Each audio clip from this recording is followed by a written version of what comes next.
l'Africain d'hier n'est pas celui d'aujourd'hui ni de demain. Il y a des gens qui tiennent des discours. Il y a mon jeune frère Kémy Seba, ok? Je suis d'accord avec lui sur beaucoup de points, mais le point sur lequel je suis pas d'accord avec lui, c'est important de traiter le président Ouattara et Macky Sall. Ok? Là, il n'est pas rassembleur. Mais il dit des choses vraies. Tu vois, non?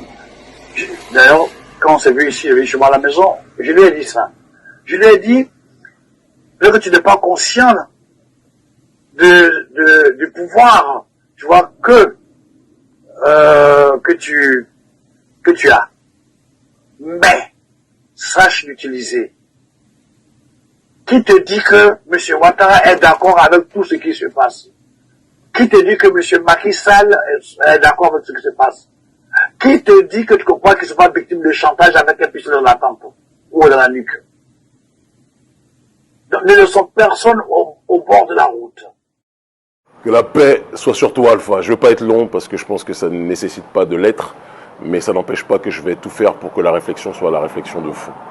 Avant toute chose, je prends à témoin le public, c'est important que je stipule devant tout le monde que je t'aime énormément, je t'aime profondément. Et je peux dire sans trop me tromper que cet amour est partagé. Tu nous as reçus avec beaucoup d'amour et beaucoup de fraternité. Et tu nous as dit que tu nous soutenais énormément lorsqu'on était venu à Abidjan, peu de jours avant que je me fasse expulser par l'individu que tu défends un peu, le président Alassane Ouattara. Il est important que je dise que l'amour est nécessaire entre nous, mais que l'amour n'empêche pas et n'empêchera jamais la sincérité et parfois la diversité sur le terrain des opinions. Moi, je ne suis absolument pas d'accord que de dire que en émettant des critiques politiques sur les dirigeants que tu viens de citer, on les met de côté. C'est pas vrai. Et qu'en émettant des critiques politiques vis-à-vis de ces derniers, on est dans une démarche de les injurier. Ce n'est pas vrai. Exposer la démarche d'Alassane Ouattara, qui a fait en sorte que son frère, Laurent Gbagbo, soit incarcéré à La Haye de manière injuste, le fait que ce même président Alassane Ouattara ait fait venir l'armée française pour déloger son propre frère et l'envoyer comme à l'époque de l'esclavage loin de ses terres, je suis désolé, frère, ce n'est pas de l'injure, c'est de la critique politique. Exposer le fait que Alassane Dramane Ouattara est en train de surendetter la Côte d'Ivoire sous couvert d'un pseudo-développement, d'accord, et d'une logique d'accaparement de terres, puisqu'il laisse ces terres être achetées par des grands complexes industriels français, d'accord, dans le phénomène de ce que l'on appelle le land grabbing, je suis désolé, ce n'est pas de l'injure, c'est de la critique politique. Exposer le fait qu'Alassane Ouattara est le pion numéro 1 de l'oligarchie française, de la France-Afrique, sur le continent africain, ce n'est pas de l'injure, c'est de la critique politique.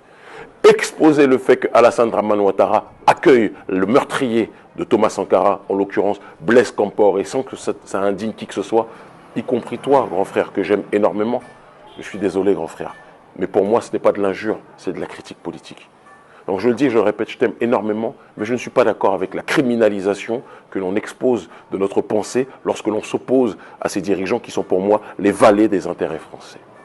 De la même façon, ce que je dis, je peux le dire pour Macky Sall et je vais vous donner une petite anecdote.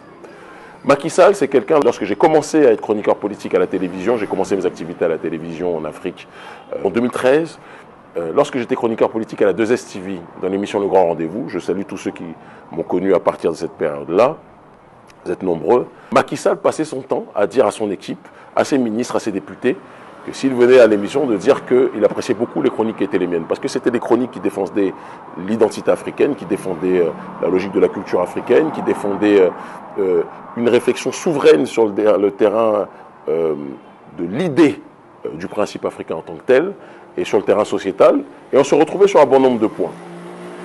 Mais dès qu'on a commencé à parler de ce qui était quelque part sur un certain nombre de points son gagne-pain, en l'occurrence les bakchiches qu'il avait vis-à-vis du concubinage incestueux avec l'oligarchie française, en l'occurrence le butin de la France-Afrique, que sont nos ressources minières en tant que telles, et nos matières premières, là, Macky Sall a commencé à voir rouge, et le même qui pensait que j'étais un chroniqueur brillant, a commencé à me présenter comme étant un danger pour leur démocratie, pour la démocratie sénégalaise et pour les démocraties africaines. Il m'a fait arrêter, il m'a fait expulser.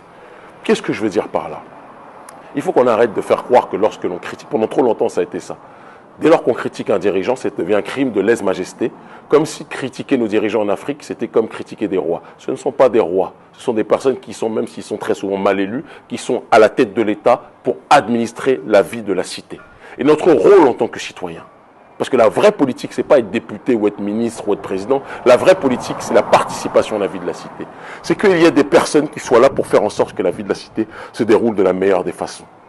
Et que s'il y a des choses qui vont bien, il faut dire que ça va bien. Et s'il y a des choses qui vont mal, il faut dire que ça va mal.